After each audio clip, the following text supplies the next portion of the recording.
Depuis plus de 40 ans, je prospecte cette même forêt de hêtres pour en observer la flore et bien sûr cueillir les champignons. Elle se situe entre 1100 et 1300 mètres d'altitude. Au sommet de la montagne, les hêtres souffrent, tourmentés par le vent et le poids de la neige en hiver. Sur la partie basse de la forêt, les hêtres se développent normalement. Et quand les conditions de température et d'humidité sont réunies, apparaissent plus ou moins nombreux les Boletus aureus, qui dans ces forêts de hêtres se développent différemment. Il a en général un chapeau plus épais. Celui-ci, très souvent, n'est pas lisse, mais très bosselé. Il a aussi un pied très long, mais son chapeau, tourmenté, irrégulier, le différencie des autres bolets que l'on trouve ailleurs dans les forêts de chênes ou de sapins. Mais au point de vue saveur, cette espèce naissant sous les hêtres se hisse parmi les meilleures. Les forêts de hêtres prospèrent en altitude et en bordure de celles-ci.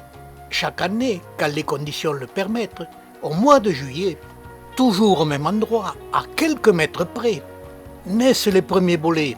Quelques heures après leur naissance, ils ont cette superbe couleur, avec des pieds trapus qui sont plus gros que le chapeau. Et là, depuis des dizaines d'années, exactement au même endroit, à quelques mètres près, naissent des bolets qui, suivant le temps, n'ont jamais la même couleur. Ce qui me conforte dans mon observation, les bolets, même de la même souche de mycélium, ont un développement aux couleurs différentes suivant le temps. Et plus loin de ce point précis que j'observe depuis longtemps, mais toujours au mois de juillet et en bordure de la forêt de hêtres, naissent des bolets aux couleurs différentes et aux chapeaux plus ou moins lisses, se rapprochant de la description que j'ai faite de cette espèce au début de cette vidéo. Autre constat, toujours en bordure de la forêt, la même espèce change de couleur en vieillissant. À l'intérieur de la forêt, là où le tapis de feuilles mortes est très épais, peu de champignons y naissent pendant l'été. Pour deux raisons. La première, le sol est encore froid en début d'été. La deuxième, il faut qu'il pleuve en quantité et assez longtemps pour traverser ce tapis de feuilles. Mais quand ils naissent, ils ont l'aspect typique des bolets se développant sous les hêtres. Et ils ont toujours cette couleur claire quand ils se développent à l'intérieur de la forêt, sur les tapis de feuilles pendant l'été.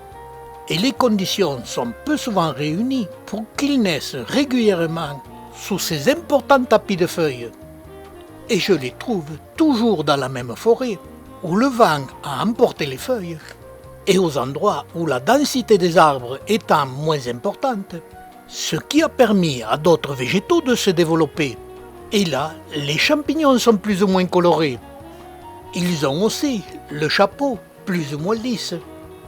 Mais ils gardent, dans l'ensemble, l'aspect général des bolets se développant sous les hêtres. Ils se craquellent et se décolorent quand ils sont en plein soleil.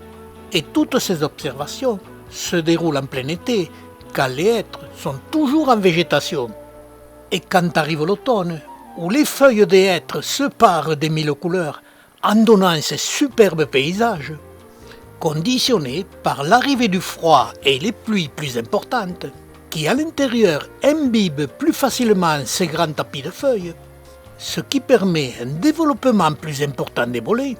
Et j'ai constaté qu'ils sont clairs quand la forêt est dense, qu'ils sont plus sombres, et surtout quand ils sont naissants, quand la forêt est clairsemée. Mais à l'intérieur de la forêt, ils ont en général le pied plus long. Et l'on dirait qu'ils sont comme tous les végétaux qu'ils recherchent la lumière. Toutes ces observations faites pendant de très longues années me confortent dans l'idée que je me fais que les bolets de la même espèce se développant différemment, suivant le terroir, les expositions à la lumière et les espèces d'arbres sous lesquels ils se développent. Les spores de la même espèce, emportés par le vent, naissent différemment suivant les lieux où ils se trouvent. Et comme tout sur cette terre, ils changent d'aspect en vieillissant et disparaissent à l'arrivée de l'hiver.